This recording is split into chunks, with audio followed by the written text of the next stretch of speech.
Today we are diving into the fascinating world of LEGO building technique, and we have a very special technique to cover today, SNOT. No, I'm not talking about the gooey stuff in your nose. SNOT stands for Start Not on Top. But before we diving into the details, let's make sure we are speaking in the same LEGO language. When it comes to LEGO elements, we have three main players: bricks, plates, and tiles. Bricks and plates come with those trusty studs on the top, while tiles are all about the smooth surfaces. Now when we're talking about the width, we are measuring in stud length, which we all label it as L. And when you talk about the height, you might already know that a standard LEGO bricks is equals to 3 staggered LEGO plates. So just bear in mind, when we talk about the length, like how long it is, we will use stud or L. When we talk about the height, from ground counting upwards, we will use brick height or plate height. Okay, so let's go into the SNOT. You know how LEGO building is primarily about stacking parts vertically, right? Well, SNOT throw the conventional out of the window. These terms refer to any technique where the studs of the LEGO parts are not pointing upwards.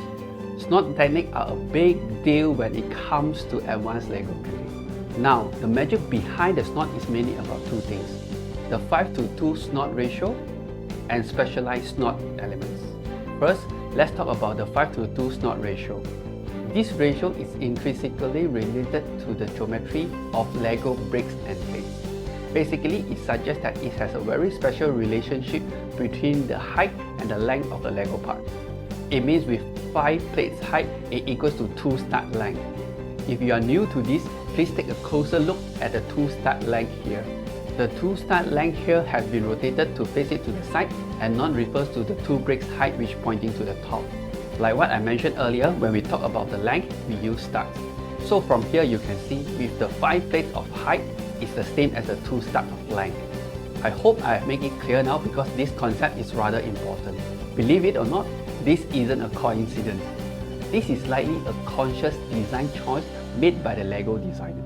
To give you another example, 10 plates stacked on top of each other have the same height as a LEGO part that is 4 studs long.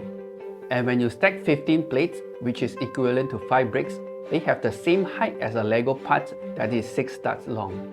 So you see, the 6:5 ratio is a direct relative to the original 5:2 ratio. And this 6:5 ratio is very helpful in some way. So the next time when you're working on a LEGO project, remember the golden ratio of 5:2 and the power of SNOT to really elevate your building skills. If you like the content I covered so far, do hit the like button. This will help to tell YouTube that you like this kind of content, and YouTube will try to feed you more this kind of content in the future. So let's continue. Now, you might be wondering, is there only one type of SNOT or more than one type? Well, based on my own definitions, caveat is not officially from LEGO, yeah? I would say in general we have two distinct types of SNOT technique, which is Stud-out and Stud-in SNOT. First, we have Stud-out SNOT. This technique involves using elements like brick 1 by 1 with 1 stud on side, 2 stud and also 4 stud on the side. Brick 1 by 4 with stud on the side, and even the bricks 2 by 4 by 2 with stud on the side.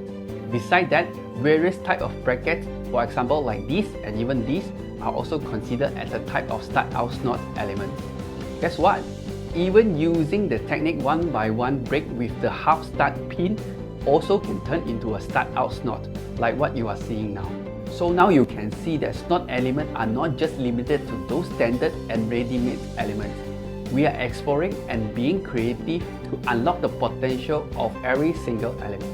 Perhaps one day, you may discover a new way to create a SNOT technique which has never been discovered before too.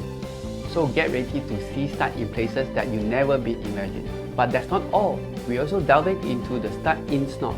This technique involves using elements like tubes, holes, or sockets strategically placed on the side of your LEGO creations to receive studs. It's all about finding the perfect fit and creating seamless connections.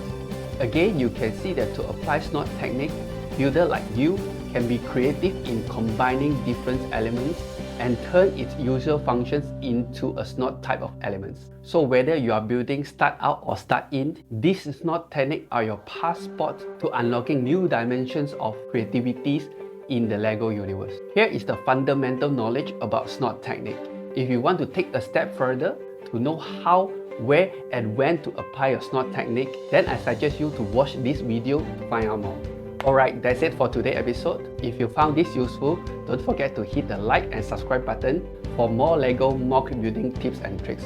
Until next time, keep building.